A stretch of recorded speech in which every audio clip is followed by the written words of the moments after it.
ಶ್ರೀ ಗುರು ಚರಿತ್ರೆ ಪಾರಾಯಣ ಗ್ರಂಥ ಸರಳ ಕನ್ನಡದಲ್ಲಿ 8ನೇ ಅಧ್ಯಾಯ. ಶ್ರೀಮನ್ ಮಹಾಗಣಾಧಿಪತಿಯೇ ನಮಃ, ಶ್ರೀ ಸರಸ್ವತೇ ನಮಃ, ಶ್ರೀ ಗುರುಭ್ಯೋ ನಮಃ. ಈ ರೀತಿಯಾಗಿ ಸಿದ್ಧಮುನಿಯು ಬಾಯಿಯಿಂದ ಗೋಕರ್ಣ ಕ್ಷೇತ್ರದ ಮಹಿಮೆಯನ್ನು ಕೇಳಿ ನಾಮಧಾರಕನಿಗೆ ಅತೀ ಸಂತೋಷವೆನಿಸಿತ್ತು. ಆತನು ಕೃತಜ್ಞತಾ ಭಾವದಿಂದ ಕರಜೋಡಿಸಿ ಸ್ವಾಮಿ ತಮ್ಮ ಕೃಪೆಯಿಂದ ಗೋಕರ್ಣ ಕ್ಷೇತ್ರದ ಹಿರಿಮೆಯನ್ನು ತಿಳಿದುಕೊಂಡಂತಾಯಿತು. ಅಲ್ಲಿ ಗುರುಗಳು ಎಷ್ಟು ಕಾಲದವರೆಗೆ ವಾಸವಾಗಿದ್ದರು ಎಂದು ಹಾಗೂ ಮುಂದೆ ನಡೆದ ಚರಿತ್ರೆ ಏನೆಂಬುದನ್ನು ನನಗೆ ಸವಿಸ್ತಾರವಾಗಿ ತಿಳಿಸಿ ಹೇಳಬೇಕು ಅಂತ ತಿಳ್ಕೊಂಡು ಕೇಳಿಕೊಳ್ಳಲು ಸಿದ್ಧಮುನಿಗಳು ಸಂಭ್ರಮದಿಂದ ಗುರುಚರಿತ್ರೆಯನ್ನು ಮುಂದೆ ಹೇಳತೊಡಗಿದರು. ಶಿಷ್ಯೋತ್ತಮನಾದಂಥ ನಾಮಧಾರಕನೇ ಕೇಳು. ಗುರುಗಳಾದ ಶ್ರೀವಪಾದ ಶ್ರೀ ವಲ್ಲಭ ಯತಿಗಳು ಪರಮ ಜಾಗೃತ ಸ್ಥಾನವಾದ ಗೋಕರ್ಣ ಕ್ಷೇತ್ರದ 3 ವರ್ಷಗಳವರೆಗೆ ಗುಪ್ತವಾಗಿ ವಾಸಿಸಿದರು. ಆನಂತರ ಅವರು ಲೋಕಾನುಗ್ರಹ ಮಾಡುವುದಕ್ಕಾಗಿ ಶ್ರೀಶೈಲಕ್ಕೆ ಹೊರಟರು. ಶ್ರೀ ಗುರುಗಳೆಂದರೆ ಸಾಮಾನ್ಯ ಮಾನವರಲ್ಲ. ಸಮಸ್ತ ತೀರ್ಥಯಾತ್ರೆಗಳ ಪುಣ್ಯ ಫಲವೆಲ್ಲವೂ ಅವರ ಚರಣ ದರ್ಶನಕ್ಕೆ ಮಾತ್ರದಿಂದಲೇ ಮಾನವರಿಗೆ ಲಭ್ಯವಾಗ್ತಾ ಇದ್ದು. ಆದಾಗ್ಯೂ ಅವರು ಭಕ್ತ ಜನರ ಉದ್ಧಾರ ಮಾಡುವುದಕ್ಕಾಗಿ ಹೀಗೆಲ್ಲ ಮೇಲಿಂದ ಮೇಲೆ ತೀರ್ಥಯಾತ್ರೆಗಳಿಗೆ ಹೋಗ್ತಾ ಇದ್ರು. ಅವರು ಶ್ರೀಗಿರಿಯಲ್ಲಿ 4 ತಿಂಗಳ ಕಾಲ ಕಳೆದು ನಿವೃತ್ತಿ ಸಂಗಮಕ್ಕೆ ಬಂದರು. ಅನಂತರ ಅವರನ್ನು ಆರಾಧಿಸುತ್ತಿದ್ದಂಥ ಎಷ್ಟೋ ಜನ ಸದ್ಭಕ್ತರಿಗೂ ಸಾಧು ಸಂತರಿಗೂ ದರ್ಶನ ಕೊಡುವುದಕ್ಕಾಗಿ ಬಂದರು. ಅನಂತರ ಅವರು ಕುರುಪುರಕ್ಕೆ ಬಂದು ಅಲ್ಲಿ ಕುರುಪುರದ ಕೃಷ್ಣಾ ತೀರದಲ್ಲಿರ್ತಕ್ಕಂಥ ಒಂದು ಪವಿತ್ರ ಕ್ಷೇತ್ರವಾಗಿದೆ. ಅದರ ಮಹಿಮೆಯೂ ಅಪಾರವಾಗಿದೆ. ಈಗ ನಮ್ಮ ಗುರುಗಳು ಆ ಕುರುವ ಪುರದಲ್ಲಿ ಪ್ರಕಟಿಸಿದ ಮಹಿಮೆಗಳನ್ನು ನಿನಗೆ ಎಲ್ಲವನ್ನ ಹೇಳುತ್ತೇನೆ, ಲಕ್ಷ್ಯ ಕೊಟ್ಟು ಕೇಳು. ಶ್ರೀಪಾದ ಶ್ರೀವಲ್ಲಭ ಗುರುರಾಯರು ಕುರುವ ಪುರದಲ್ಲಿ ವಾಸವಾಗಿರತಕ್ಕಂಥ ಸಂಗತಿಯು ಸುತ್ತೆಲ್ಲ ನಾಡಿನಲ್ಲಿಯೂ ತಕ್ಷಣವೇ ಪ್ರಸಾರವಾಗಿ ಹೋಯಿತು. ಭಾವಿಕ ಜನರು ಬಹುಭಕ್ತಿಯಿಂದ ಆಗಮಿಸಿ ಗುರುದರ್ಶನ ಮಾಡಿಕೊಂಡು ತಮ್ಮ ತಮ್ಮ ಇಷ್ಟಾರ್ಥಗಳನ್ನು ಪಡೆದುಕೊಂಡರು. ಅದೆಲ್ಲವನ್ನ ವಿವರಾಗಿ ಹೇಳುತ್ತಾ ಹೋದರೆ ಬಹಳ ವಿಸ್ತಾರವಾಗುವುದು. ಆದ ಕಾರಣ ನಾಮಧಾರಕನೇ ಗುರುಗಳ ಮುಂದಿನ ಅವತಾರಕ್ಕೆ ಕಾರಣವಾದಂಥ ಒಂದು ಮುಖ್ಯ ಘಟನೆಯನ್ನು ಈ ಸಮಯದಲ್ಲಿ ಹೇಳ್ತೀನಿ ಕೇಳು. ಗುರುಗಳು ವಾಸವಾಗಿದ್ದ ಕುರುವಪುರದಲ್ಲಿ ವೇದಶಾಸ್ತ್ರಗಳನ್ನು ಬಲ್ಲವನಾದಂಥ ಓರ್ವ ಸಾತ್ವಿಕ ಬ್ರಾಹ್ಮಣನಾಗಿದ್ದ. ಆತನಿಗೆ ಅಂಬಿಕಾ ಎಂಬ ಹೆಸರಿನ ಓರ್ವ ಸುಶೀಲೆಯೂ ಪತಿಭಕ್ತಿ ಪಾರಾಯಣಳು ಆಚಾರಶೀಲಳು ಆದಂಥ ಹೆಂಡತಿದ್ದಳು. ಆದರೆ ಅದಾವುದೋ ಒಂದು ಪೂರ್ವಕ್ರಮದಿಂದ ಆ ದಂಪತಿಗಳಿಗೆ ಹುಟ್ಟಿದ ಮಕ್ಕಳೆಲ್ಲವೂ ಶೈಶಾವಸ್ಥೆಯಲ್ಲಿ ಸತ್ತು ಹೋಗ್ತಾ ಇದ್ದು. ಆ ದೋಷ ಪರಿಹಾರಾರ್ಥವಾಗಿ ಅಂಬಿಕೆಯು ಅನೇಕ ವೃತ್ತಗಳನ್ನು ಮಾಡಿದರು. ಈ ಫಲದಿಂದ ಆ ಸಲ ಅವಳಿಗೆ ಜನಿಸಿದ ಗಂಡು ಮಗು ಬದುಕಿ ಉಳಿಯಿತು. ಆದರೆ ದುರ್ದೈವವಶತ್ತ ಅದು ಮಂದಮತಿಯಾಗಿತ್ತು. ಆದಾಗ್ಯೂ ತಂದೆ ತಾಯಿಗಳು ಆ ಮಗುವನ್ನು ಬಹು ಪ್ರೀತಿಯಿಂದ ಜೋಕೆ ಮಾಡಿದರು. ಮಗುವಿಗೆ 8 ವರ್ಷ ತುಂಬಿದಾಗ ಕುಲಾಚಾರದಂತೆ ವೇದಾಭ್ಯಾಸ ಮಾಡಿಸುವುದಕ್ಕಾಗಿ ಅವರು ತಂದೆ ತಾಯಿಗಳು ಆ ಹುಡುಗನಿಗೆ ಉಪನಯನವನ್ನು ಮಾಡಿದರು. ಆ ಹುಡುಗನು ಅಜ್ಞಾನಿಯೂ ಕಿವುಡನೂ ಆಗಿದ್ದ ಪ್ರಯುಕ್ತ ಆತನಿಗೆ ವೇದವಿದ್ಯೆ ಹತ್ತದಾಯಿತು. ಹೀಗಾಗಿ ಆ ಬ್ರಾಹ್ಮಣನಿಗೆ ದೊಡ್ಡದೊಂದು ಚಿಂತೆ ಹತ್ತಿಬಿಟ್ಟಿತ್ತು. ಆ ಮಗುವಿಗೆ ವಿದ್ಯಾಭ್ಯಾಸ ಮಾಡಿಸುವಾಗ ವಿದ್ಯೆ ಹತ್ತಲು ಆಗ್ತಾ ಇಲ್ಲ. ಆಗ ಆ ತಂದೆಯು ಮಗನನ್ನು ಹೊಡಲಿಕ್ಕೆ ಪ್ರಾರಂಭ ಮಾಡಿದ. ಅದನ್ನು ಕಂಡು ತಾಯಿಗೆ ತುಂಬ ದುಃಖ ಆಗ್ತಾಯಿತ್ತು. ಕೊನೆಗೊಮ್ಮೆ ಅವಳು ಗಂಡನನ್ನು ಕುರಿತು, ನೋಡ್ರಿ, ನಿಮಗೆ ಇರುವನು ಒಬ್ಬ ಮಗ, ಅವನಿಗೆ ವೇದವಿದ್ಯೆ ಹತ್ತುವುದಿല്ലെಂದು ಅರ್ಥವಾದ ಮೇಲೆ ಅವನನ್ನು ಹೊಡೆಯುವುದರಿಂದ ಬರುವ ಫಲವೇನು? ಇದರಿಂದ ಹುಡುಗನಿಗೂ ಮೈ ನೋವು, ನಮ್ಮ ಮನಸ್ಸಿಗೂ ನೋವು. ಮೂರ್ಖನಾಗಿ ಹುಟ್ಟಿರುವುದು ಅವನ ಪ್ರಾಚೀನ ಕರ್ಮದ ಫಲವಾಗಿದೆ. ಇನ್ನು ಮೇಲೆ ನೀವು ಮಗನನ್ನು ಹೊಡೆಯುವುದಾದರೆ ನಾನೇ ಊರ್ಲು ಹಾಕ್ಕೊಂಡು ಪ್ರಾಣ ಬಿಡ್ತೇನೆ ಅಂತ ಅಂದ್ಬಿಟ್ರು. ಹೆಂಡತಿಯ ಮಾತು ಸರಿ ಅನಿಸಿದ್ದರಿಂದ ಆ ಬ್ರಾಹ್ಮಣನು ಮಗನಿಗೆ ವಿದ್ಯಾಭ್ಯಾಸ ಮಾಡಿಸುವ ವಿಚಾರವನ್ನೇ ಬಿಟ್ಟು ನಿಶ್ಚಿಂತತೆಯಿಂದ ಇರಲಿಕ್ಕೆ ಪ್ರಾರಂಭ ಮಾಡಿದ. ಹೀಗೆ ಕೆಲವು ವರ್ಷಗಳು ಉಳಿದ ಮೇಲೆ ದೈವವಶಾತ್ ಬ್ರಾಹ್ಮಣನು ಬೇನೆಗೀಡಾಗಿ ಮರಣ ಹೊಂದಿದ. ಆಶ್ರಯ ಕಳೆದುಕೊಂಡ ಅಂಬಿಕೆಯು ಅನಿವಾರ್ಯವಾಗಿ ತನ್ನ ಮಗನೊಂದಿಗೆ ಮನೆಯಲ್ಲಿ ಭಿಕ್ಷೆ ಬೇಡುತ್ತಾ ಕುರುವಪುರದಲ್ಲಿಯೇ ಉಳಿದುಕೊಂಡಳು. ಮುಂದೆ ಆ ಹುಡುಗನು ಬೆಳೆದು ಮದುವೆಯ ವಯಸ್ಸಿಗೆ ಬಂದಿದ್ದ. ಬುದ್ಧಿಮಂದನಾದ ಆತನಿಗೆ ಆ ಊರಲ್ಲಿ ಯಾರೂ ಆಧರಿಸ್ತಾ ಇರಲಿಲ್ಲ. ಎಲ್ಲೋ ನಿನಗೇನು ಧಾಡಿಯಾಗಿದೆ, ಟೋಣ ಪನ್ನಾಗಿರುವಿ, ದಷ್ಟಪುಷ್ಟವಾಗಿರುವೆ, ಯಾರ ಮನೆಯಾದರೂ ನೀರು ಹೊತ್ತು ಬದುಕಬಾರ್ದೇನು? ಯಾತಕ್ಕೆ ಭಿಕ್ಷೆ ಬೇಡಿ ಹೊಟ್ಟೆ ಹೊಡೆದುಕೊಳ್ಳಿವೆ? ನಿನ್ನ ತಂದೆ ವೇದವಿದ್ಯಾ ಪಂಡಿತರಾಗಿ 4 ನಿಟ್ಟಿನಲ್ಲೂ ಖ್ಯಾತಿ ಪಡೆದಿದ್ರಪ್ಪ. ಅಂಥವನ ಹೊಟ್ಟೆಯಲ್ಲಿ ನಿನ್ನಂಥ ಅಕ್ಷರ ಶತ್ರು ಹುಟ್ಟಿ ಪಾಪಮಯವಾದ ಭಿಕ್ಷಾನ್ನದಿಂದ ಬದುಕಿ ಪಿತೃಗಳನ್ನು ನರಕಕ್ಕೆ ದೂಡುವುದಕ್ಕೆ ಕಾರಣನಾದಿ. ಹೋಗು, ಈ ರೀತಿಯಾಗಿ ಹೀನ ಬಾಳು ಬೀಳೋದಕ್ಕಿಂತ ಯಾವುದಾದ್ರೂ ಮರಕ್ಕೆ ಹುಡ್ಕೊಂಡು ಹೋಗಿ ಊರ್ಲು ಹಾಕಿಕೋ, ಇಲ್ಲವೇ ಬಾವಿ ಕೆರೆಗಳಲ್ಲಿ ಮುಳುಗಿ ಆತ್ಮಹತ್ಯೆ ಮಾಡಿಕುವಂತ ಮೊದಲಿಸಿ ಮಾತಾಡ್ತಾ ಇದ್ರು. ಅದಲ್ಲದೆ ಆತನ ತಾಯಿಗೆ, ಅಂಬಿಕವ್ವ, ನೀನು ಇಂಥ ಬುದ್ಧಿಗೇಡಿಯಾದಂಥ ಮಗನಿಗೆ ಜನ್ಮ ಕೊಟ್ಟಿಯಲ್ಲ, ಕೊಡುವುದಕ್ಕಿಂತ ನೀನು ಬಂಜೆ ಆಗಿದ್ರೆ ಲೇಸಾಗಿತ್ತು. ಇಂಥ ಜ್ಞಾನಹೀನನಾದಂಥ ದ್ವಿಪಾದ ಪಶುವಿಗೆ ಯಾರು ಹೆಣ್ಣು ಕೊಡ್ತಾರೆ? ಸುಮ್ಮನೆ ಅವನು ಊರಿಗೆ ಭಾರವಾಗಿ ಬದುಕ್ತಾ ಇದ್ದಾನಷ್ಟೇ ಅಂತ ಟೀಕೆ ಮಾಡಿ ಮಾತಾಡ್ತಾ ಇದ್ರು. ಊರ ಜನರ ಅಣಕು ಮಾತುಗಳನ್ನು ಕೇಳಿ ಕೇಳಿ ಆ ಹುಡುಗನಿಗೆ ಜೀವರೋಷಿ ಹೋಗಿತ್ತು. ಕೊನೆಗೆ ಆತನು ನಿರ್ಧಾರಕ್ಕೆ ಬಂದವನಂತೆ ತಾಯಿನ ಕರೆದು, ಅಮ್ಮ, ಈ ಊರ ಜನರ ನಿಂದ ನುಡಿಗಳನ್ನು ಕೇಳಿ ಕೇಳಿ ನನಗೆ ಜೀವನವೇ ಬೇಸರವಾಗಿದೆ. ಆದ ಕಾರಣ ನಾನು ಕೃಷ್ಣಾ ನದಿಯಲ್ಲಿ ಜಲಸಮಾಧಿ ಹೊಂದುವುದಕ್ಕೆ ನಿರ್ಧಾರಕ್ಕೆ ಬಂದಿದ್ದೇನೆ. ನನ್ನಂಥ ಬುದ್ಧಿಗೇಡಿ ಮಗನು ಬದುಕುವುದರಿಂದ ನಿನಗೂ ಸುಖವಾಗುವುದಿಲ್ಲ. ಜನರೂ ನನ್ನನ್ನೆಲ್ಲರೂ ನಿಂದೆ ಮಾಡ್ತಾ ಇದ್ದಾರೆ. ಅದಕ್ಕಾಗಿ ನನಗೆ ಅಪ್ಪಣೆ ಕೊಟ್ಟು ಬಿಡು ಅಂತ ಬಿಗಿದ ಕಂಠದಿಂದ ಕೇಳಿಕೊಳ್ಳಲು ಆ ತಾಯಿಗಾದರೂ ದುಃಖ ಉಕ್ಕಿ ಬಂತು. ತಾಯಿ ಕರಳು. ಅವಳು ಮಗನ ಮಾತು ಕೇಳಿ ಅಳುತ್ತಾ, ನೀನು ಹೋದ ಮೇಲೆ ಈ ಜಗತ್ತಿನಲ್ಲಿ ನನ್ನ ಕೆಲಸವಾದರೆ ಏನಿದೆ ಕಂದ, ನಡೆ, ಇಬ್ಬರೂ ಕೂಡಿಯೇ ಎಂದು ಕೃಷ್ಣಾ ನದಿಯಲ್ಲಿ ಮುಳುಗಿ ಪ್ರಾಣತ್ಯಾಗ ಮಾಡಿಬಿಡೋಣ ಎಂದು ತನ್ನ ನಿರ್ಧಾರವನ್ನು ತಿಳಿಸಿದರು. ನಂತರ ತಾಯಿ ಮಗ ಇಬ್ಬರು ಸೇರಿ ಕೃಷ್ಣೆಯ ಪ್ರವಾಹದಲ್ಲಿ ಬಂದು ನಿಂತರು. ಆಗ ಅಲ್ಲಿಯೇ ಸಮೀಪದಲ್ಲಿ ಶ್ರೀಪಾದ ಶ್ರೀವಲ್ಲಭ ಯತಿಗಳು ಸ್ನಾನ ಮಾಡ್ತಾ ಇದ್ರು. ಅವರ ದೃಷ್ಟಿಗೆ ಬಿತ್ತು. ಅಂತ್ಯಕಾಲದಲ್ಲಿ ಶ್ರೀ ಗುರುಗಳ ದರ್ಶನವನ್ನು ಪಡೆದುಕೊಂಡು ಆತ್ಮಹತ್ಯೆ ಮಾಡಿಕೊಳ್ಳುವುದೇ ಯೋಗ್ಯವೆಂದು ನಿರ್ಧರಿಸಿ ಆ ತಾಯಿಯು ತನ್ನ ಮಗನನ್ನು ಕರೆದುಕೊಂಡು ಗುರುಗಳ ಸಮೀಪಕ್ಕೆ ಬಂದಳು. ಅವರಿಬ್ಬರು ಯತಿಗಳಿಗೆ ಅತಿ ಭಕ್ತಿಯಿಂದ ದುಃಖದಿಂದ ಸಾಷ್ಟಾಂಗ ನಮಸ್ಕಾರ ಮಾಡಿದರು. ಆನಂತರ ಆ ತಾಯಿಯು ಮೇಲೆದ್ದು ಕರಜೋಡಿಸಿ, ದಯಾಸಿಂಧುವಾದ ಗುರು ಪರಮಾತ್ಮನೇ, ಇಂದು ನಾವೀರ್ವರು ಈ ನದಿಯಲ್ಲಿ ಮುಳುಗಿ ಆತ್ಮಹತ್ಯೆ ಮಾಡಿಕೊಳ್ಳಲಿದ್ದೇವೆ. ಆತ್ಮಹತ್ಯೆ ಮಹಾಪಾಪ ಎಂದು ನಮಗೆ ಗೊತ್ತಿದೆ. ಆದರೂ ನಮಗೀಗ ಅದು ಅನಿವಾರ್ಯ ಮಾರ್ಗವಾಗಿದೆ. ಆದ ಕಾರಣ ನಾವು ಆತ್ಮಹತ್ಯೆ ಮಾಡಿಕೊಂಡರೂ ನಮಗದರ ಪಾಪ ತಗಲದಂತೆ ಮಾಡಿ ನಮಗಿಬ್ಬರಿಗೂ ಸದ್ಗತಿ ಉಂಟಾಗುವಂತೆ ಅನುಗ್ರಹ ಮಾಡು ನನ್ನಪ್ಪ ಅಂತ ಅತೀ ದೈನ್ಯದಿಂದ ಪ್ರಾರ್ಥನೆ ಮಾಡಿಕೊಂಡ್ರು. ಅಂಬಿಕೆಯ ಮಾತು ಕೇಳಿ ಗುರುಗಳು ಅವಳನ್ನು ದಯಾಭರಿತ ದೃಷ್ಟಿಯಿಂದ ನೋಡಿ, ತಾಯಿ, ಆತ್ಮಹತ್ಯೆ ಮಾಡಿಕೊಳ್ಳುವಂಥ ದುರ್ಧರ ಪ್ರಸಂಗವು ಈಗ ನಿನಗೇನು ಬಂದಿದೆಯಮ್ಮ ಅಂತ ಪ್ರಶ್ನೆ ಮಾಡಿದಳು. ಅಂಬಿಕೆಯು ತನಗೂ ತನ್ನ ಮಗನಿಗೂ ಗ್ರಾಮ ನಿವಾಸಿಗಳಿಂದ ಆಗಿರ್ತಕ್ಕಂಥ ಕಿರುಕುಳವನ್ನು, ತಮಗೊದಗಿದಂಥ ದುಸ್ಥಿತಿಯನ್ನು ಸವಿಸ್ತಾರವಾಗಿ ಹೇಳಿದರು. ಅಲ್ಲದೆ ಭಕ್ತ ವತ್ಸಲನಾದಂಥ ಗುರು ಪರಮಾತ್ಮನೇ ನಮ್ಮನ್ನು ದಯವಿಟ್ಟು ಈ ಭವಸಾಗರದಿಂದ ಪಾರು ಮಾಡು, ಏಕೆಂದರೆ ಇದರಲ್ಲಿ ಎಳ್ಳನಿತು ಸುಖವೆಂಬುದಿಲ್ಲ. ನಾವು ಮೊದಲು ಮಕ್ಕಳು ಬದುಕಲಿಲ್ಲವೆಂದು ದುಃಖ ಪಡ್ತಾ ಇದ್ದೀವಿ. ಎಷ್ಟೋ ದೇವರಿಗೆ ಹರಕೆ ಹೊತ್ತು ವೃತಾಚರಣೆ ಮಾಡಿ ಈ ಪುಣ್ಯದಿಂದ ನಮಗೆ ಮಗ ಸಿಕ್ಕ, ನಮ್ಮಿಂದ ಉಳಿಸಿಕೊಳ್ಳಲು ಸಾಧ್ಯವಾಯಿತು. ಆದರೂ ಸಹಿತ ಈ ಮಗ ಬದುಕಿದ, ಆದರೆ ಬುದ್ಧಿಹೀನನಾಗಿ ಬದುಕಿದ್ದಾನೆ. ಇವನನ್ನು ಊರು ಜನರೆಲ್ಲರೂ ಬುದ್ಧಿಗೇಡಿ ಅಂತ ನಿಂದೆ ಮಾಡ್ತಾ ಇದ್ದಾರೆ. ನನ್ನ ಪತಿದೇವ ವೇದ ವಿದ್ಯಾಪಾರಂಗತರಾಗಿದ್ದರು. ಅಂಥವರ ಉದರದಲ್ಲಿ ಇಂಥ ದಡ್ಡ ಮಗ ಹುಟ್ಟುಬಿಟ್ಟ. ನಮಗೆ ಸದ್ಗತಿ ದೊರೆಯುವುದಕ್ಕೆ ಆತಂಕನಾಗಿ ನಿಂತಿದ್ದಾನೆ. ಆದ ಕಾರಣ ದಯಾನಿಧಿಯೇ, ನನಗೆ ಜನ್ಮ ಜನ್ಮಾಂತರದಲ್ಲಿಯೂ ಇಂಥ ಜ್ಞಾನಹೀನ ಮಗುವನೂ ಹುಟ್ಟಬಾರದು. ಆಡಿನ ಕೊರಳಲ್ಲಿ ಮೊಲೆಗಳಂತೆ ನಿಷ್ಫಲವಾದಂಥ ಮಕ್ಕಳು ನನಗೆ ಹುಟ್ಟುವುದು ಬೇಡ. ನನಗೆ ನಿಮ್ಮಂಥ ಸುಜ್ಞಾನಿಯೂ ಪೂಜ್ಯನೂ ಜಗದ್ವಂದನೂ ಆದ ಮಗನೇ ಬೇಕು.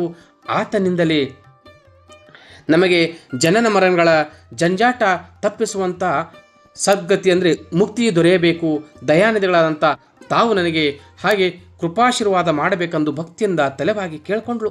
ಆ ಬ್ರಾಹ್ಮಣಿಯಲ್ಲಿರ್ತಕ್ಕಂಥ ಆಧ್ಯಾತ್ಮಿಕ ಭಾವನೆಯನ್ನು ಕಂಡು ಶ್ರೀಪಾದ ಯತಿಗಳಿಗೆ ಬಲು ಸಂತೋಷವಾಯಿತು.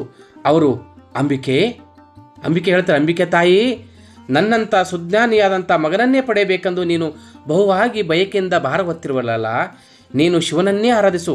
ಅಂದರೆ ನಿನಗೆ ಆತನ ಕೃಪೆಯಿಂದ ಶ್ರೀ ಹರಿಯಂಥ ಮಗನೇ ಜನಿಸುತ್ತಾನೆ. ನೀನು ಶನಿ ಪ್ರದೋಷದ ಕಾಲದಲ್ಲಿ ಶಿವನನ್ನು ಪೂಜಿಸಿದ್ದ ಆದರೆ ಸತ್ಯವಾಗಿಯೂ ನಿನ್ನ ಬಯಕೆ ಈಡೇರುತ್ತದೆ. ಇದಕ್ಕೆ ಉದಾಹರಣೆ ಎಂಬುದನ್ನು ತೋರಿಕೊಡಬೇಕಂದ್ರೆ, ಗೌಳಗಿತ್ತಿಯಾದಂಥ ಯಶೋದೆಯು ಪೂರ್ವಜನ್ಮದಲ್ಲಿ ಈಶ್ವರನ ಶನಿದೋಷ ಪೂಜೆಯನ್ನು ಕೇವಲ ಕಣ್ಣಿನಿಂದ ನೋಡಿದ್ದಕ್ಕಾಗಿಯೇ ಶ್ರೀಕೃಷ್ಣನಂಥ ಔತಾರಿಕ ಪುರುಷನಿಗೆ ತಾಯಿಯಾಗುವಂಥ ಭಾಗ್ಯ ಅವಳದಾಯಿತು ಅಂತ ಗುರುಗಳು ಹೇಳಿದೊಡನೆ ಅಂಬಿಕೆಯು ಕೈ ಮುಗಿದು, ಕೃಪಾನಿಧಿಯೇ, ಆ ಗೌಳಗಿತ್ತಿಗೆ ಕೇವಲ ಶನಿ ಪ್ರದೋಷ ಪೂಜೆ ನೋಡಿದ್ದಕ್ಕಾಗಿಯೇ ಅಂಥ ಸತ್ಪುರುಷನ ಜನಿಸಿದ ಮೇಲೆ ನಾನು ಶಿವನಿಗೆ ಶನಿ ಪ್ರದೋಷ ಪೂಜೆಯನ್ನು ಭಕ್ತಿ ಶ್ರದ್ಧೆಗಳಿಂದ ಸಲ್ಲಿಸುತ್ತೇನೆ. ನನಗೂ ಆ ಪರಮಾತ್ಮನಿಗೂ ನಿಮ್ಮಂಥ ಜಗದೋದ್ಧಾರಕ ಮಗನನ್ನು ಕೊಟ್ಟು ಉದ್ಧರಿಸಲಿ. ದಯವಿಟ್ಟು ನನಗೆ ಆ ಗೌಳಿಯ ಕಥೆಯನ್ನು ಹಾಗೂ ಶನಿ ಪ್ರದೋಷ ಪೂಜೆ ಮಾಡುವಂಥ ವಿಧಾನವನ್ನು ಕೇಳುವ ಕೃಪೆ ಮಾಡಬೇಕೆಂದು ವಿನಯದಿಂದ ಕೇಳಿಕೊಳ್ಳಲು ಅದಕ್ಕೆ ಗುರುಗಳು ಈ ರೀತಿಯಾಗಿ ಹೇಳತೊಡಗಿದರು. ಬ್ರಾಹ್ಮಣಿಯೇ ಕೇಳು, ಉಜ್ಜಯಿನಿ ಎಂಬ ಹೆಸರಿನೊಂದು ಪಟ್ಟಣವಿದೆ. ಅಲ್ಲಿ ಒಂದು ಕಾಲದಲ್ಲಿ ಚಂದ್ರಸೇನ ಎಂಬ ಹೆಸರಿನ ಒಬ್ಬ ಧರ್ಮಾತ್ಮನಾದ ಅರಸನಿದ್ದನು. ಆತನು ಶಿವನನ್ನು ಭಕ್ತಿಯಿಂದ ಆರಾಧಿಸಿ ಆತನ ಕೃಪೆಯಿಂದ ಚಿಂತಾಮಣಿ ಅಥವಾ ಮಣಿಭದ್ರ ಎಂಬ ಹೆಸರಿನದೊಂದು ಅಮೂಲ್ಯವಾದ ರತ್ನವನ್ನು ಪಡೆದುಕೊಂಡಿದ್ದನು. ಆ ರತ್ನವು ಒಳ್ಳೆಯ ಪ್ರಕಾಶಮಾನವಾಗಿದ್ದು ಕಬ್ಬಿಣವನ್ನು ಬಂಗಾರವನ್ನು ಆಗಿಸುವ ಗುಣವು ಆ ರತ್ನದಲ್ಲಿತ್ತು. ಅಲ್ಲದೆ ಅದನ್ನು ಧಾರಣೆ ಮಾಡಿದವರು ಮನದಲ್ಲಿ ಏನು ಕುರಿತು ಚಿಂತಿಸುವರೋ ಅದು ತಕ್ಷಣವೇ ಈಡೇರಿ ಹೋಗ್ತಾ ಇತ್ತು. ಹೀಗಾಗಿ ಆ ರತ್ನದ ಖ್ಯಾತಿಯು ಸ್ವಲ್ಪೇ ದಿನಗಳಲ್ಲಿ ಜಗತ್ತಿನಲ್ಲೆಲ್ಲ ಪ್ರಸಾರವಾಗುತ್ತಾ ಹೋಯಿತು. ಅಲ್ಲದೆ ಆ ರತ್ನವನ್ನು ಯಾವ ಉಪಾಯದಿಂದಾದರೂ ಅಪಹರಿಸಬೇಕೆಂದು ವೈರಿ ರಾಜರೆಲ್ಲರೂ ಸೇರಿ ಹೊಂಚು ಹಾಕತೊಡಗುತ್ತಾರೆ. ಹೀಗಿರುತ್ತಿರಬೇಕಾದ್ರೆ ಒಂದು ದಿನ ಶನಿ ಪ್ರದೋಷ ಕಾಲ ಒದಗಿ ಬಂದಿತ್ತು. ಆದರೆ ಶನಿವಾರ ದಿನ ತ್ರಯೋದಶಿ ತಿಥಿ ಬಂದಿತ್ತು. ರಾಜನು ತನ್ನ ನಿಯಮದಂತೆ ಶಿವನಿಗೆ ಶನಿ ಪ್ರದೋಷ ಪೂಜೆಯನ್ನು ಒಳ್ಳೆಯ ಭಾವದಿಂದ ನೆರವೇರಿಸತೊಡಗಿದ್ದನು. ಅದೇ ವೇಳೆ ಸರಿಯಾಗಿ ವೈರಿ ರಾಜರೆಲ್ಲರೂ ಸೇರಿ ಆ ಚಿಂತಾಮಣಿ ರತ್ನವನ್ನು ಅಪಹರಿಸಬೇಕೆಂಬ ಉದ್ದೇಶದಿಂದ ಉಜ್ಜಯಿನಿಗೆ ಮುತ್ತಿಗೆ ಹಾಕಿದರು. ರಾಜನಿಗೆ ಈ ಸಮಾಚಾರವು ಗೂಢಾಚಾರದಿಂದ ತಿಳಿದು ಬಂದರೂ ಆತನ ಮನಸ್ಸು ವಿಚಲಿತನಾಗಲಿಲ್ಲ. ಶಿವನ ಆರಾಧನೆಯನ್ನು ಏಕಚಿತ್ತದಿಂದ ನೆರವೇರಿಸಿ ಆತ ಪೂಜೆಯನ್ನು ಮಾಡ್ತಾ ಇದ್ದ. ರಾಜನು ಮಾಡುತ್ತಿರುವ ಮಹಾಬಲೇಶ್ವರನ ಪೂಜೆಯ ಸಂಭ್ರಮವನ್ನು ನೋಡಲೆಂದು ಗೌಳಿಗರ ಕೆಲವು ಹುಡುಗರು ಶಿವಾಲಯದಲ್ಲಿ ಬಂದು ನಿಂತಿದ್ದರು. ರಾಜನ ಪೂಜೆ ಮಾಡುವ ಪದ್ಧತಿನೆಲ್ಲ ಅವರು ಬಹಳ ಕುತೂಹಲದಿಂದ ನೋಡ್ತಾ ಇದ್ದರು. ನಂತರ ತಾವು ತಮ್ಮ ಬೀದಿಯಲ್ಲಿ ಶಿವಪೂಜೆಯನ್ನು ಮಾಡುವಂಥ ಆಟ ಆಡಬೇಕಂತ ನಿರ್ಧಾರ ಮಾಡಿದರು. ಕೆಲವು ಕಲ್ಲುಗಳನ್ನು ಕೂಡಿಸಿ ಒಂದು ಚಿಕ್ಕ ಗುಡಿಯನ್ನು ನಿರ್ಮಾಣ ಮಾಡಿದರು. ನಂತರ ಲಿಂಗವನ್ನು ಹೋಲುವ ಒಂದು ಶಿಲೆಯನ್ನು ಆ ಗುಡಿಯಲ್ಲಿ ಈಶ್ವರನೆಂಬ ಭಾವನೆಯಿಂದ ಪ್ರತಿಷ್ಠಾಪಿಸಿ ಆ ಲಿಂಗಕ್ಕೆ ತಮ್ಮ ಮೂಲ ಭಾವದಿಂದಲೂ ನಿರ್ಮಲ ಭಕ್ತಿಯಿಂದಲೂ ಷೋಡೋಪಚಾರಗಳಿಂದಲೂ ಪೂಜೆ ಮಾಡಿದರು. ಈ ರೀತಿಯಾಗಿ ಆ ಗೌಳಿಗರ ಮಕ್ಕಳು ಹಸಿವೆಯ ನೀರಡಿಕೆಗಳನ್ನು ಮರೆತು ಶಿವಪೂಜೆಯಲ್ಲಿ ಆಸಕ್ತರಾಗಿರಲು ತಮ್ಮ ಮಕ್ಕಳು ಮನೆಗೆ ಬರಲಿಲ್ಲವೆಂದು ಚಿಂತಿಸಿದ ಗೌಳಗುತ್ತಿಯರ ಅನೇಕರು ಆ ಹುಡುಗರು ಆಟವಾಡುತ್ತಿದ್ದಲ್ಲಿಗೆ ಬಂದರು. ತಮ್ಮ ತಮ್ಮ ಮಕ್ಕಳನ್ನು ಮನೆಗೆ ಕರೆದುಕೊಂಡು ಹೋದರು. ಆದರೆ ಅವರಲ್ಲಿ ಒಬ್ಬ ಗೋಪಕ ಕುಮಾರನು ಮಾತ್ರ ಶಿವಪೂಜೆಯಲ್ಲಿ ಮೈಮರೆತು ಧ್ಯಾನಾಸಕ್ತನಾಗಿ ಕುಳಿತುಬಿಟ್ಟನು. ರಾತ್ರಿ ಆಯಿತು ಎಂದು ಆತನ ತಾಯಿ ಎಷ್ಟೇ ಕರೆದರೂ ಅವನು ಕುಳಿತ ಸ್ಥಳವನ್ನು ಬಿಟ್ಟು ಏಳದಾದ. ಆಗ ಆತನ ತಾಯಿಗೆ ಬಹಳ ಸಿಟ್ಟು ಬಂದಿತು. ಹುಡುಗರು ಕಟ್ಟಿರುವ ಆ ಚಿಕ್ಕ ಗುಡಿಯಲ್ಲಿ ಪ್ರವೇಶಿಸಿ ಅವರು ಪೂಜೆ ಮಾಡಿದ ಶಿವಲಿಂಗವನ್ನು ನೋಡಿದರು. ನಂತರ ಆ ಗುಡಿಯನ್ನು ಶಿವಲಿಂಗವನ್ನು ಕೋಪದಿಂದ ಕಿತ್ತೆಸೆದು ಮಗನ ರಟ್ಟೆ ಹಿಡಿದು ಎಳೆದೊಯ್ದು ಹತ್ತಿದರು. ತಾಯಿಯ ಇಂಥ ಕೃತ್ಯದಿಂದ ಗೋಪಿಪುತ್ರನ ಮನಸ್ಸಿಗೆ ತುಂಬ ನೋವಾಯಿತು. ಆತನು ತಾಯಿ ಮನೆಗೆ ಬರಲಾರನೆಂತ ಹಠ ಮಾಡ ಹತ್ತಲು ಸಿಟ್ಟಿಗೆದ್ದು ತಾಯಿಯು ಆತನ ಬೆನ್ನ ಮೇಲೆ ಮತ್ತೆರಡು ಏಟು ಕೊಟ್ಟು ನಿರುಪಾಯಳಾಗಿ ಮನೆಗೆ ಹೊರಟು ಹೋದಳು. ತಾಯಿಯು ತಾನು ಪ್ರೀತಿಯಿಂದ ಸ್ಥಾಪಿಸಿದ ಶಿವಲಿಂಗವನ್ನು ಕಿತ್ತೆಸೆದು ಹೋದದಕ್ಕಾಗಿ ಆ ಬಾಲಕನ ಮನಸ್ಸಿಗೆ ಅತೀವ ವೇದನೆಯಾಯಿತು. ಆ ವೇದನೆಯಲ್ಲಿ ಆತನು ಮೂರ್ಛಿತನಾಗಿ ಬಿದ್ದುಬಿಟ್ಟ. ಶಿವನು ಆ ಬಾಲಕನ ನಿರ್ಮಲ ಭಕ್ತಿಗೆ ಮೆಚ್ಚಿ ಆತನು ಲಿಂಗವೆಂದು ಭಾವಿಸಿ ಪೂಜಿಸಿದ ಕಲ್ಲಿನಲ್ಲಿಯೇ ಪ್ರತ್ಯಕ್ಷನಾದನು. ಆ ಬಾಲಕನನ್ನು ಪ್ರೀತಿಯಿಂದ ಮೈದಳುವಿ ಮೇಲೆ ಬೀಸಿದನು. ನಿನಗೆ ಬೇಕಾದ ವರವನ್ನು ಕೇಳು ಎಂದು ಆ ಬಾಲಕನಿಗೆ ವರವನ್ನು ನೀಡಲು ಸಿದ್ಧನಾಗಿ ನಿಂತನು. ಆಗ ಬಾಲಕನು ವಿವೇಕ ಬುದ್ಧಿಯಿಂದ ಶಿವನಿಗೆ ನಮಸ್ಕರಿಸಿ, ದೇವ, ಶನಿ ಪ್ರದೋಷ ಸಮಯದಲ್ಲಿ ನಾನು ಭಕ್ತಿಯಿಂದ ನಿನ್ನ ಪೂಜೆ ಮಾಡಿದ್ದನ್ನು ನನ್ನ ತಾಯಿಯು ಅಜ್ಞಾನದಿಂದ ಕೆಡಿಸಿಬಿಟ್ಟಳಲ್ಲ. ಅವಳಿಗೆ ನನ್ನ ಮೇಲೆ ತುಂಬ ಪ್ರೀತಿ. ಅದಕ್ಕಾಗಿ ನನ್ನನ್ನು ಬೇಗ ಮನೆಗೆ ಕರೆದೊಯ್ಯಬೇಕೆಂದು ವಾತ್ಸಲ್ಯದಿಂದ ಅವಳು ಹಾಗೆ ಮಾಡಿದ್ದಾಳೆ. ಆದ ಕಾರಣ ದಯಾನಿಧಿಯಾದಂಥ ನೀನು ಅವಳ ಮೇಲೆ ಸಿಟ್ಟಾಗದೆ ಅವಳನ್ನು ಕ್ಷಮಿಸಿಬಿಡಬೇಕಂತ ಭಕ್ತಿಯಿಂದ ಕೇಳ್ಕೊಂಡ. ಆ ಬಾಲಕನ ನಿಷ್ಕಲ್ಮಶವಾದಂಥ ಮುಗ್ಧ ಮಾತುಗಳನ್ನು, ನಿರ್ಮಲ ಭಕ್ತಿಯನ್ನು ಕಂಡು ಶಿವನಿಗೆ ಅತ್ಯಾನಂದವಾಯಿತು. ಆತನು ಆ ಗೋಪಿಪುತ್ರನ ತಲೆಯ ಮೇಲೆ ತನ್ನ ವರದ ಹಸ್ತವನ್ನಿಟ್ಟು, ಮಗುವು ಚಿಂತಿಸಬೇಡ, ನಿನ್ನ ತಾಯಿಯು ನಿನ್ನ ಪ್ರದೋಷ ಪೂಜೆಯನ್ನು ಕಣ್ಣಿನಿಂದ ನೋಡಿರುವ ಪುಣ್ಯದಿಂದಾಗಲಿ ಅವಳು ಮುಂದಿನ ಜನ್ಮದಲ್ಲಿ ನಾರಾಯಣನಿಗೆ ಪರಮಾತ್ಮನಿಗೆ ತಾಯಿಯಾಗುವ ಭಾಗ್ಯವನ್ನು ಪಡೆಯುತ್ತಾಳೆ. ವಿಷ್ಣು ಪರಮಾತ್ಮನು ಶ್ರೀಕೃಷ್ಣನೆಂಬ ಹೆಸರಿನಿಂದ ಅವಳ ಕಂದನಾಗಿ ಆಟವಾಡು. ಅಲ್ಲದೆ ನಿನ್ನ ಮನಸ್ಸಿನಿಚ್ಛೆಗಳೆಲ್ಲ ಈಡೇರುವವು. ನಿನ್ನ ವಂಶವು ಸಿರಿ ಸಂಪತ್ತುಗಳಿಂದ ಭರಿತವಾಗುವುದು. ನೀನು ಆಯುಷ್ಯವನ್ನು ಹೊಂದುವಂತನಾಗು. ಮಕ್ಕಳು ಮೊಮ್ಮಕ್ಕಳೊಂದಿಗೆ ಇಹದಲ್ಲಿ ಸೌಖ್ಯವಾಗಿ ಬಾಳಿ ನಂತರ ನನ್ನಲ್ಲಿ ನೀನು ಐಕ್ಯಗೊಳ್ಳುವಿ ಅಂತ ವರ ಕೊಟ್ಟು ಅದೃಶ್ಯನಾದನು. ಶಿವನ ಪ್ರತ್ಯಕ್ಷನಾಗಿ ನಿಂತ ಜಾಗದಲ್ಲಿಯೇ ಒಂದು ರತ್ನ ಖಚಿತವಾದ ಲಿಂಗವು, ಅದಕ್ಕೊಂದು ಸುಂದರ ದೇವಾಲಯವು ಆಗಿಂದಾಗಲೇ ನಿರ್ಮಾಣವಾಗಿತ್ತು. ಆ ರತ್ನಲಿಂಗದ ಪ್ರಕಾಶವು ಕೋಟ ಸೂರ್ಯರ ಪ್ರಕಾಶವನ್ನು ಮೀರಿಸುವಂತೆ ನಗರದಲ್ಲೆಲ್ಲ ಹರಡಿ ಹೋಯಿತು. ನಗರದ ಜನತೆ ಎಲ್ಲವೂ ಅಚ್ಚರಿಗೊಂಡು ಗೌಳಿಗರ ಓಣಿಯಿಂದ ಇದೇನು ಪ್ರಕಾಶ ಹೊರಟಿದೆ ಅಂತ ನೋಡ್ಲಿಕ್ಕೆ ಬಂದುಬಿಟ್ರು. ಬಾಲಕ ಶಿವಭಕ್ತಿಗೆ ಮೆಚ್ಚಿ ಎಲ್ಲರೂ ತಲೆದೂಗಿದರು. ಉಜ್ಜಯಿನ ಮೇಲೆ ಮೇಲೆ ದಂಡೆತ್ತಿ ಬಂದಿದ್ದ ವೈರಿರಾಜರ ಕಣ್ಣುಗಳು ಆ ಪ್ರಕಾಶದಿಂದ ಚುಚ್ಚತೊಡಗಿದವು. ಅವರು ಪ್ರಕಾಶಮಾನವಾದಂಥ ಆ ನಗರವನ್ನು ಕಂಡು ಅಚ್ಚರಿಗೊಂಡರು. ಇದು ಧರ್ಮಾತ್ಮರ ಪಟ್ಟಣ, ಇದರ ಮೇಲೆ ದಂಡೆತ್ತಿ ಬಂದದ್ದು ತಮ್ಮದು ಮಹಾ ಅಪರಾಧವಾಯಿತೆಂದು ಮನದಲ್ಲಿಯೇ ನಿಶ್ಚಯಿಸಿಕೊಂಡು ಆ ಪಟ್ಟಣದ ದೊರೆಯನ್ನು ಗೌರವಭಾವನೆಯಿಂದ ಕಾಣಲು ಬಂದಿರುವುದೆಂದು ತಮ್ಮ ದೂತರಿಗೆ ಹೇಳಿ ಕಳಿಸಿದರು. ಚಂದ್ರಕೇತು ರಾಜನಾದರೂ ಅವರನ್ನು ಗೌರವದಿಂದ ಬರಮಾಡಿಕೊಂಡನು. ಆತನು ರಾಜ ಸಂಕುಳವನ್ನು ಬರಮಾಡಿಕೊಳ್ಳಲೆಂದು ಹೊರಬರುತ್ತಿದ್ದಂತೆ ನಗರವೆಲ್ಲ ಕೋಟಿ ಸೂರ್ಯಪ್ರಕಾಶದಿಂದ ಹೊಳೆಯುತ್ತಿರುವುದನ್ನು ಕಂಡು ವಿಸ್ಮಯಗೊಂಡನು. ಈ ಪ್ರಕಾಶವು ಎಲ್ಲಿಂದ ಹೊರಡುತ್ತದೆ ಎಂಬುದನ್ನು ಅರಿಯುವುದಕ್ಕಾಗಿ ಆ ರಾಜರೆಲ್ಲರೂ ಚಂದ್ರಕೇತು ಮಹಾರಾಜನೊಂದಿಗೆ ಗೌಳಿಗೆ ಒಣಗರೆ ಬಂದರು. ಅಲ್ಲಿ ಆ ಗೋಪಿಕುಮಾರನ ಬಾಯಿಂದ ನಡೆದ ವಿಷಯವನ್ನೆಲ್ಲ ಕೇಳಿ ಬಹು ಸಂತುಷ್ಟರಾಗಿ, ಕುಮಾರ, ನೀನು ಅಸಾಮಾನ್ಯ ಭಕ್ತ ಶಿರೋಮಣಿಯು, ಇಂದಿನಿಂದ ನೀನು ಗೋಪ ವಂಶಕ್ಕೆಲ್ಲ ಅಧಿಪತಿಯಾಗು ಎಂದು ಆತನಿಗೆ ಹಲವಾರು ಗ್ರಾಮಗಳನ್ನು ಅಪಾರವಾದ ಸಂಪತ್ತನ್ನು ಕೊಟ್ಟು ವೈರಿಗಳಾಗಿ ಬಂದಿದ್ದ ರಾಜರೆಲ್ಲರೂ ಚಂದ್ರಕೇತು ಮಹಾರಾಜನ ಮಿತ್ರರಾಗಿ ಅವರನ್ನು ಅಭಿವಂದಿಸಿ ತಮ್ಮ ತಮ್ಮ ರಾಜ್ಯಗಳಿಗೆ ಹೊರಟು ಹೋದರು. ನಂತರ ಗೋಪಕುಮಾರನು ತನ್ನ ತಾಯಿ ಹತ್ತಿರ ಬಂದು, ಅಮ್ಮ, ಮುಂದಿನ ಜನ್ಮದಲ್ಲಿ ನಿನ್ನ ಹೊಟ್ಟೆಯಿಂದ ಪ್ರತ್ಯಕ್ಷ ನಾರಾಯಣನೇ ಹುಟ್ಟಿ ಬರ್ತಾನೆ. ಹಾಗೆಂದು ಈಶ್ವರನು ನನಗೆ ಪ್ರತ್ಯಕ್ಷನಾಗಿ ವರದಾನ ಮಾಡಿದನು. ಇಂದು ನೀನು ಶನಿ ಪ್ರದೋಷ ಪೂಜೆಯನ್ನು ಕಣ್ಣಿನಿಂದ ನೋಡಿದ್ದರ ಫಲವಾಗಿಯೇ ಹೊರತು ಬೇರೇನೂ ಅಲ್ಲವೆಂದನು. ಅವಳಿಗೆ ನಡೆದ ವಿಷಯಗಳೆಲ್ಲ ಸಾಧ್ಯಂತವಾಗಿ ತಿಳಿಸಿದನು. ಹೀಗೆ ಹಿಂದಿನ ಜನ್ಮದಲ್ಲಿ ಶಿವ ಶನಿ ಪ್ರದೋಷ ಪೂಜೆಯನ್ನು ನೋಡಿದ ಫಲದಿಂದಾಗಿಯೇ ಗವಳಗಿತ್ತಿಯ ಯಶೋದೆಗೆ ಆ ಕೃಷ್ಣ ಪರಮಾತ್ಮನಿಗೆ ತಾಯಿಯಾಗುವ ಭಾಗ್ಯವನ್ನು ಪಡೆದಳೆಂದ ಶ್ರೀಪಾದಯತಿಗಳು ಅಂಬಿಕೆಗೆ ತಿಳಿಸಿ ಹೇಳಿದರು. ಅಮ್ಮ, ನನ್ನಂಥ ಮಗನೇ ನಿನ್ನ ಹೊಟ್ಟೆಯಲ್ಲಿ ಹುಟ್ಟಬೇಕು ಅಂತ ಅಪೇಕ್ಷೆ ನಿನಗಿದ್ರೆ ಶನಿ ಪ್ರದೋಷ ಸಮಯಕ್ಕೆ ಸರಿಯಾಗಿ ಶಿವನನ್ನು ಪೂಜಿಸುವಂತ ಅಪ್ಪಣೆ ಕೊಡಿಸಿದರು. ಆಗ ಆ ವಿಪ್ರ ಸ್ತ್ರೀಯು ಸದ್ಭಕ್ತಿಗೆ ಮೆಚ್ಚಿ ಅವಳ ಮೂಢಪುತ್ರನ ಹತ್ತಿರನ ಕರೆದು ಆತನ ತಲೆ ಮೇಲೆ ವರದ ಹಸ್ತವನ್ನಿಟ್ಟರು. ಆಶೀರ್ವದಿಸಲು ತಕ್ಷಣವೇ ಆತನಿಗೆ ಜ್ಞಾನೋದಯವಾಯಿತು. 3 ವೇದ 6 ಶಾಸ್ತ್ರಗಳಲ್ಲಿ ಆತನಿಗೆ ಸಂಪೂರ್ಣ ಪಾಂಡಿತ್ಯ ಉಂಟಾಯಿತು. ದಡ್ಡನಾದ ಅಂಬಿಕೆಯ ಮಗನು ವೇದಶಾಸ್ತ್ರ, ತರ್ಕ, ವ್ಯಾಕರಣಗಳನ್ನು ಸ್ಪಷ್ಟವಾಗಿ ಉಚ್ಚರಿಸುವುದನ್ನು ಕಂಡು ಕುರುವಪುರದ ಬ್ರಾಹ್ಮಣರೆಲ್ಲರಿಗೂ ಬಹಳ ವಿಸ್ಮಯ ಆಗಿಬಿಡ್ತು. ಇದೆಲ್ಲವೂ ಶ್ರೀಪಾದಯತಿಗಳ ಅನುಗ್ರಹದ ಫಲವೆಂದು ಅರ್ಥವಾದ ನಂತರ ನಮ್ಮ ಗುರುಗಳು ಪ್ರತ್ಯಕ್ಷ ಈಶ್ವರ ಸ್ವರೂಪವೆಂದು ಅವರೆಲ್ಲರೂ ಕೊಂಡಾಡತೊಡಗಿದರು. ಅಂಬಿಕೆಯು ಶ್ರೀ ಗುರುಗಳನ್ನು ಕುರಿತು, ಗುರುದೇವ, ನಮ್ಮ ಪಾಲಿಗೆ ನೀನೇ ಪ್ರತ್ಯಕ್ಷ ಪರಶಿವನಾಗಿರುವೆ. ಅಂದ ಮೇಲೆ ಬೇರೆ ಈಶ್ವರ ಲಿಂಗವನ್ನು ನಾನೇಕೆ ಹುಡುಕಲಿ? ಪ್ರದೋಷ ಸಮಯಕ್ಕೆ ಸರಿಯಾಗಿ ನಾನು ಭಕ್ತಿಯಿಂದ ನಿನ್ನನ್ನೇ ಪೂಜಿಸಿಬಿಡುವೆ. ಅಂದರೆ ಮುಂದಿನ ಜನ್ಮದಲ್ಲಿ ನನಗೆ ನಿನ್ನಂತಹ ಒಬ್ಬ ಮಗನು ಜನಿಸುತ್ತಾನೆ ಅಂತ ನುಡಿದರು. ಮತ್ತು ತನ್ನ ನಿರ್ಧಾರದಂತೆ ಪ್ರದೋಷ ಸಮಯಕ್ಕೆ ಸರಿಯಾಗಿ ಶ್ರೀಪಾದಯತಿಗಳನ್ನೇ ಪೂಜಿಸತೊಡಗಿದಳು. ಅವಳ ಪುತ್ರನು ಸುಜ್ಞಾನಿಯಾಗಿ ಹೆಂಡಿರು ಮಕ್ಕಳನ್ನು ಪಡೆದು ಪೂರ್ಣಾಶ್ರಮಿಯಾಗಿ ಹರ್ಷದಿಂದ ಬಾಳಿದನು.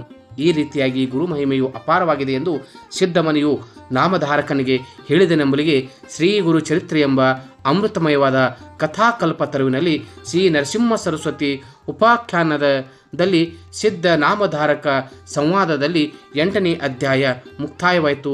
ಶ್ರೀ ಮದ್ದತ್ತಾಯರ್ಪಣ ಮಸ್ತು. ಸದ್ಗುರು ಶ್ರೀ ಪಾದವಲ್ಲಭ ಶ್ರೀ ವಲ್ಲಭ ನರಸಿಂಹ ಸರಸ್ವತಿ ಮಹಾರಾಜ್ ಕಿ ಜೈ.